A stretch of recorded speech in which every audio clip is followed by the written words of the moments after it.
So what's up, everybody? Today I'm going to be just talking about the Iranian Revolution by Jack Powell, which is me. So it's from my world history project. Now I'm just going to be talking about the five causes here that basically caused the Iranian Revolution, and these are one of the top five causes that I chose. I'm sure there's more, but some of the main one, the two main ones are the economic conditions and the political conditions, and then strikes add on to that, as well as the rejection of the Shah, the whole idea of the Shah, which is basically like a king, if you're not familiar. And then after rejection of the Shah, death to the Shah, which is a chant that was led throughout Iran. So the first one I want to talk about is the economic conditions. So let's get right to it. I'm going to be reading off of one of my scripts. So there was the wealth inequality between the Shah and the nobility and common Iranian citizens, most importantly. There was immense poverty throughout the country and high unemployment, underdevelopment, low wages, and few protections for laborers. Now this is just an oil refinery where they pumped oil out of the ground and refined it into whatever materials that are useful. And here's Tehran. In addition, the inability of the Shah to fulfill promises to the increasing wealth and well-being to a country that seemed too large to let benefits of oil revenues reach population quickly. Wealth is well known to trickle down, not to wash over a country, and Iran was case point. The wealth wasn't well distributed, so that's why most of Iran was pretty poor, even though they're the number one producers in the oil industry at the time. So when we look further back, Iranian people tried to industrialize fast after the Iranian Revolution. After the White Revolution, lots of peasants started to sell their land to prevent themselves from against pressure. Iran started to be seen as an importing country. Foreign capital increased gradually in Iran and in the Middle East. After that, lots of tourists started to come to Iran, thus Western culture started to spread all through the country. Religious groups began to displease about the situation. All these different groups, which are against all changes that come from the White Revolution, are caused to deal with the Ayatollah, or Ayatollah, which is another figure who comes into the story of the Iranian Revolution, which we will talk about towards the end. So with the revolution, economic crisis began in Iran, which is known as oil-rich, and at the same time, which has the second largest natural gas reserve after Russia. Unemployment has increased gradually, but this situation was not affected by the media anyways. National income per capita has arisen as well. Finally, privatization became visible within the state. And here's another graph on how many barrels of oil was produced each day. And then if you see here, if you follow my mouse, they started to get better and better until finally the strikes came, they hit, and then they just plummeted within just this 5-year span, which is basically the time of the revolution, and the peak was 1979. That's the main date we're focusing on, and it drops a little bit lower, and then after they switch to a somewhat democracy or theocracy, it kind of jumps back up, and it takes a while to get back up.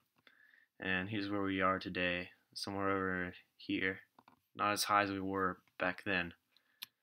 All right, so the next topic is the political conditions of Iran. If I can pull up my document here. When we look at the Iranian Revolution, as we see, the structure is political. As we know, the Iranian Revolution started with its calls for democracy. However, it has not finished what we expected. We need to understand these conditions, and we need to look at how the government before the revolution. At this point, authoritarianism, it's a tough word, which means that it is a form of government that is characterized by absolute authority as against individual freedom. Now, this is the Shah at the time. He had a name, but for now we're going to call him the Shah, just not get confused with other characters and figures in the whole story. So, this is the Shah at the time. Let's see, the Shah was an authoritarian who prevented people from expressing their own opinions. So this would be the executions, just a pile of executions that the Shah led a secret police force called the Savak, all caps, SAVAK, that executed many people who spoke against and that expressed their own opinions. And the Iranians wanted to be in control of their own affairs. The Iranians wanted some form of self-government or democracy, as well as the Shah was also seen as a Western puppet, especially when the CIA overthrew Iranian President Mossadegh in 1953 to reinstall the Shah of Iran, so this guy, and considering how Iran profited very little from its own petroleum. And this is Mossadegh from 1953, who was overthrown by the CIA, and we'll talk about them later towards the end here because they're going to show up. And briefly, before the revolution, although politically and militarily, Iran was the most powerful country in the Middle East. After the revolution, Iran lost their power in the international arena gradually, and Iran was among the countries that was involved with terrorism. Consequently, with the Iranian Revolution, the U.S. has lost its ally in the Middle East. And here's some of the military at the time in Iran. Now, the next topic next cause is strikes. Now, huge strikes began to impact Iran. A rapid succession of strikes crippled almost all of the bazaars, universities, high schools, banks, government ministries, post offices, railways, newspapers, customs, and post facilities. The biggest of them all was the oil industry. Without Iran's biggest industry in production, Iran was paralyzed. At this point, the Iranians began sealing the Shah's fate. Now here are a bunch of different pictures of just the rebellion and most of the revolution. All the streets were just filled with people on strike. Here we've got this banner that says everyone has the right to take part in the government and of his country. Now I thought that was a pretty good picture because it pretty much pictures the entire revolution. They want their say. Now here's where we talk about the rejection of the Shah, the whole idea of the Shah. So the whole idea of the Shah is similar to a monarchy. Instead, the correct term in Iran is authoritarianism. It's a longer word. Got a pretty high quality picture here. You can probably count all the heads you see in this whole picture. If you Google Iran Revolution 1979, you're going to see this structure here often. I do believe it's a bridge, but I can't really tell because there's people everywhere and they crowd the streets. This may not even be streets, it could be grass. But the Shah was able to make laws and determine the laws for the Iranian people. The people of Iran, made up of mostly Shia Islam group, wanted a democracy and more rights. Here you can see how crowded the streets were. People all chanting death to the Shah. You can see this guy standing on this car here. They're running around because the military is taking action. And here we go. The Shah is the U.S. puppet. Down with the Shah. And we've got long live the struggle of the Iranian revolutionaries and patriots. So, yeah, they don't like the Shah anymore because he's now a puppet of the U.S. So, here's what the death chant, death to the Shah, I think was a good cause of how this this started the revolution, kept it going, and ended it pretty quick. So, despite the ban on political parties in Iran, revolutionary opposition existed in the form of a number of different groups. The Tudeh Party, a communist party founded in the 1940s. Now, these are kind of hard parties to pronounce. So, the Marxist Fedayeen-e-Khalq, Devotees of the People, that's a translation, and the Maoists, and the Islamic Mojahedin-e-Khalq, Fighters for the People. These parties had distinct ideologies, but one common goal: the overthrow of the Shah. Their members came from the intelligentsia.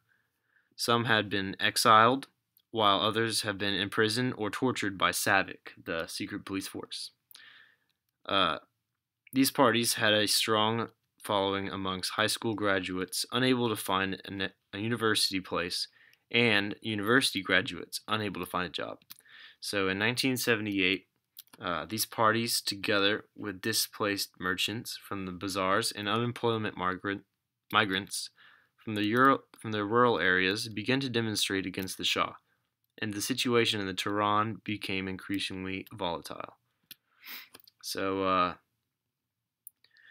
on September 8, 1978, the Shah imposed martial law in Tehran. The same day, troops fired on demonstrators in the city's Jaleh Square, killing more than 500 people. This incident, which became known as Black Friday, did not deter the demonstrators. The Shah condemned the killings, but demonstrations continued with slogans of "Death to the Shah." So, about the Black Friday in Jaleh Square, where they killed nearly 500 people, the rumor spread, and it increased to 7,000 people, and people were devastated, and it kind of just riled them up, and they just got angry. And so here's where the military is retaliating, and they did come back with force, and the Shah was forced to employ other methods to quell the protesters. He began to relax his control over the political arena by allowing more press freedom and releasing political prisoners. He also allowed the publication of SAVAK's torture methods and ended up full censorship of the press. In addition, he dismissed Prime Minister Hoveyda, who was seen as one of the causes of Iran's economic problems. However, this was too little, too late. All right, so the summary and the outcome of the Iranian Revolution. The revolution in Iran was rejection of the Shah and his policies. It was not a rejection of their way of life. Indeed, Iran at the time propped up the American money and was the most Western of the Islamic countries. Not always a popular way of life with the older clerics, particularly the Ayatollah Khomeini, an exiled cleric living in France. So the question is Iran a democracy? Well, after Ayatollah Khomeini, this is him, he's a religious dude of the Islam culture. So he was exiled from Iran and later returned as soon as the Shah left. He completely left Iran, and that's when the revolution ended. And that was a big turning point because then Ayatollah Khomeini came back, and he was basically elected because he had the most knowledge on how to basically rule a country. He's never ruled a country, so he doesn't have the knowledge, but he definitely has. He's the only one who has a skill. From one of the videos that I've watched, forgot who it was by. I'll just put it up on the screen. So, is it a democracy? Is Iran a democracy? Well, yes and no. It became a theocracy, which is based on religion, which is kind of what Ayatollah put in place. People in Iran were living in an oil-rich country, and yet poverty was not uncommon. They enjoyed freedoms unheard of in Saudi Arabia, yet they were kept under brutal force of the secret police, the Savak, the Shah, while trying to embrace Western-style democracy.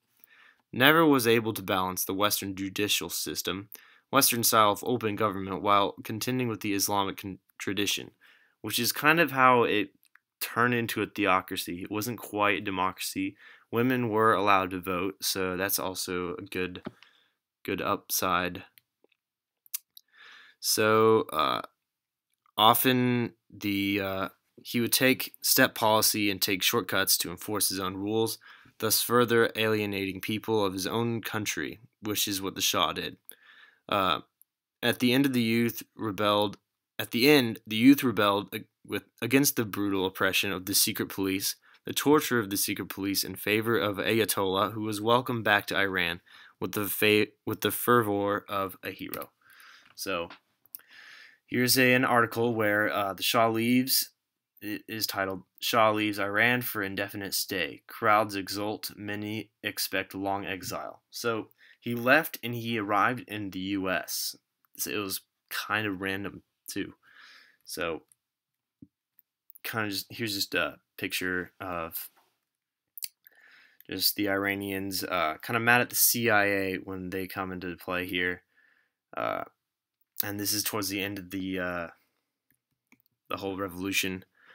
Just stating that they're free of the Shah and the authoritarianism, and it's democracy for the time being, and it turns into a theocracy, and that's what it is today. So a few months later, in December, the country approved a theocratic constitution, and Khomeini had become the supreme leader of Iran. The Iranian Revolution in 1979 had a great impact on the country's external relations, in particular those with the United States. In November 1979, a group of students of Iranian origin seized U.S. embassy personnel after labeling the embassy a den of spies. The personnel were accused of being undercover CIA agents plotting to overthrow the revolutionary government. Most of the hostages were held for 444 days, which is roughly a year and a third. That is a long time. This was one of the major Iranian Revolution causes that have contributed, among others, to the deteriorating Iran-United States relations. So, if we go back to this picture right here, it kind of just demonstrates how Iran was kind of puppeted by the CIA, which is a secret U.S. service that basically what they did is they overthrew the first president, or not the first, but it's here he is. Let's go back to him. Here he is. They put him out of office so they could get the Shah back. So the whole Shah thing, they almost had a democracy here, and then they took him out. So then they could. They took 40%-ish of the oil that Iran was able to produce, and that's how they kind of controlled the oil there. And that's pretty much it for the whole slideshow. Thank you for listening. If you made it all the way through, yep, that's the Iranian Revolution in a nutshell.